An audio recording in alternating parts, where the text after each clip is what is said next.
Au début, ça ne change pas, hein. Soit au Japon, soit en Europe. Pendant l'ère de chasse, les Japonais vécurent dans une habitation en fosse, comme dans beaucoup d'autres régions du monde. Et puis, dès le début de l'ère agricole, compte tenu de très hautes vagues d'humidité et de chaleur, si quelqu'un est allé au Japon, en été, on est étouffé avec la chaleur et l'humidité, à peu près 80% d'humidité. Voilà, ça change un peu. On a conçu des logements surélevés. Et ces deux styles restèrent des logements populaires par la suite. Et plus tard, inspirés par la civilisation chinoise très avancée, et que c'est notre voisin, l'architecture japonaise se développa en évoluant vers différents styles. Et d'abord, c'est le style Shinden, logement pour les aristocrates. Parce qu'au début, c'était eux qui étaient des dirigeants de pays, entre le 6e et 12e siècle. Et il est dit qu'à partir de la fin du Xe siècle, les Japonais adoptèrent la maison traditionnelle chinoise avec une cour carrée. Et comme le climat et la coutume entre le Japon et la Chine sont très différents, des adaptations furent réalisées. Alors là, ça n'a plus rien à voir, mais c'est le style japonais aristocratique. D'abord, comme il fait tellement chaud, le sol de la maison resta surélevé. Pour faire face à la très haute humidité et la chaleur, en fait, vous allez remarquer des photos comme ça. Et en fait, on a de la chance. En ce moment, au Japon, dans la télé, NHK est en train de télédiffuser une feuilleton adapté d'un roman écrit au XIe siècle par une femme. 1500 pages. À l'époque, les femmes ne pouvaient pas faire leur carrière parce que voilà, les femmes n'étaient pas considérées. Les femmes étaient un peu discriminées et on n'était pas, selon quelqu'un, capable de s'occuper de la politique et de l'administration, etc. Mais les femmes aristocratiques étaient très brillantes et comme ils ne pouvaient pas faire des carrières dans le domaine, qu'est-ce qu'elles ont fait? C'est la quête intérieure avec la philosophie de l'époque du bouddhisme. Donc, elles se sont très, très développées. Et donc, c'est une des personnes qui s'appelle Murasaki Shikibu. D'ailleurs, il y a une exposition qui a été faite au musée Guimet. Le roman qu'elle a fait est en train d'être adapté et diffusé par la télévision, par NHK, c'est la chaîne nationale. Donc, quand vous voyez ce genre de photos, c'est la reconstitution. C'est un budget phénoménal. Pour les mêmes raisons climatiques, les habitations ne possèdent que des poteaux. Regardez bien, il n'y a pas de mur. Voilà, que des courants d'air. Sans mur ni porte, même pas des portes clissantes, ça n'existait pas. Puisque les habitations des aristocrates étaient utilisées pour des cérémonies et des fêtes, il était nécessaire d'adapter l'espace à l'événement et au nombre de participants. Donc, il utilisait des meubles et des panneaux mobiles. Comme Shitomi, ça c'est autre chose parce que c'est la seule chose fixée en haut, parce qu'il faut protéger de l'extérieur quand même.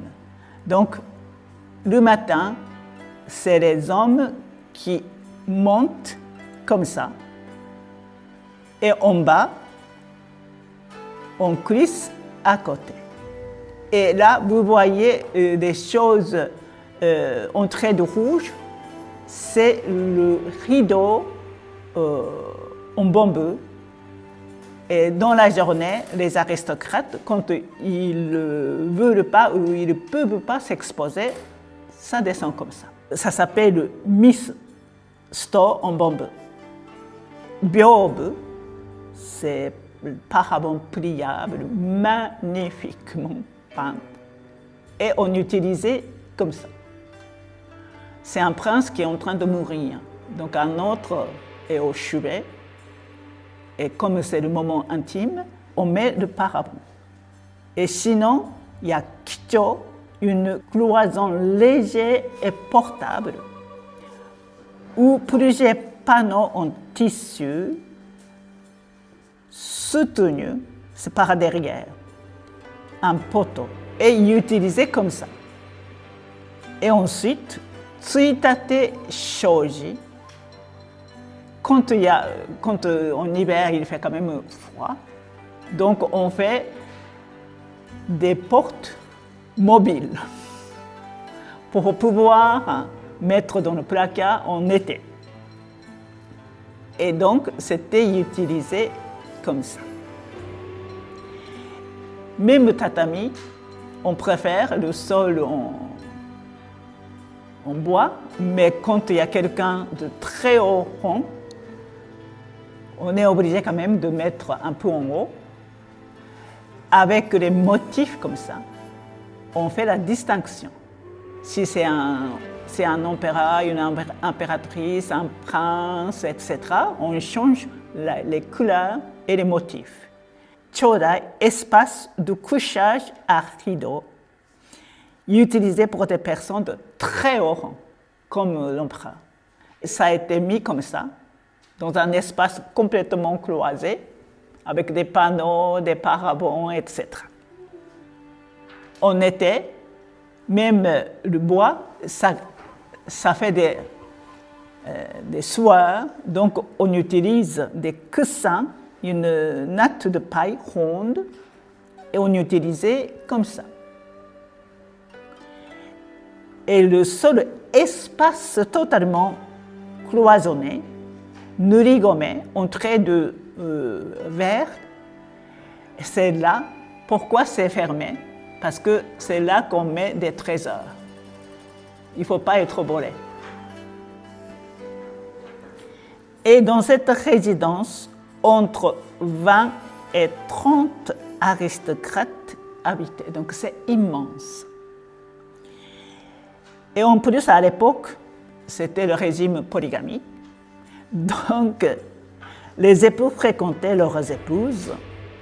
Vous voyez, c'est quand même stylé, hein? C'est le prince qui est en train de jouer luth et la femme écoute, des espaces un peu intimes.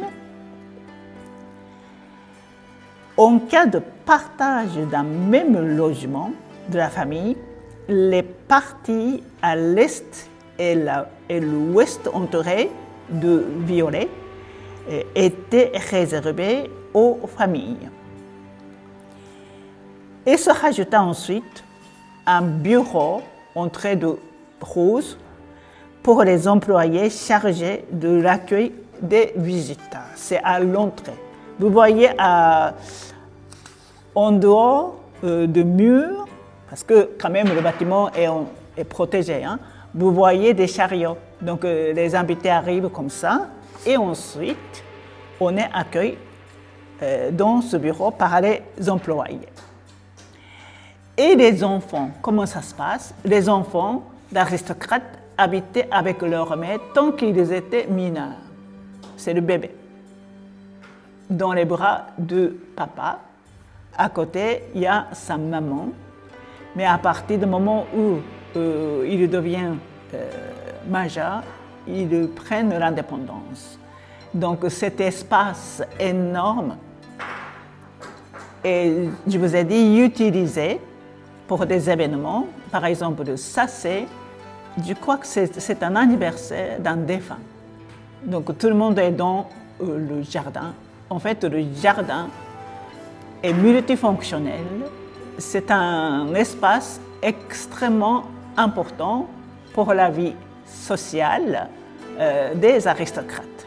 En fait, c'était l'anniversaire d'un décès, donc ils s'habillaient comme ça. Oui, c'était coutume. Un autre événement que les aristocrates adoraient, qu'est-ce que c'est? Oui, combat de coq. Et je ne sais pas pourquoi, ils adoraient ça, et donc le jardin était quand même très très important.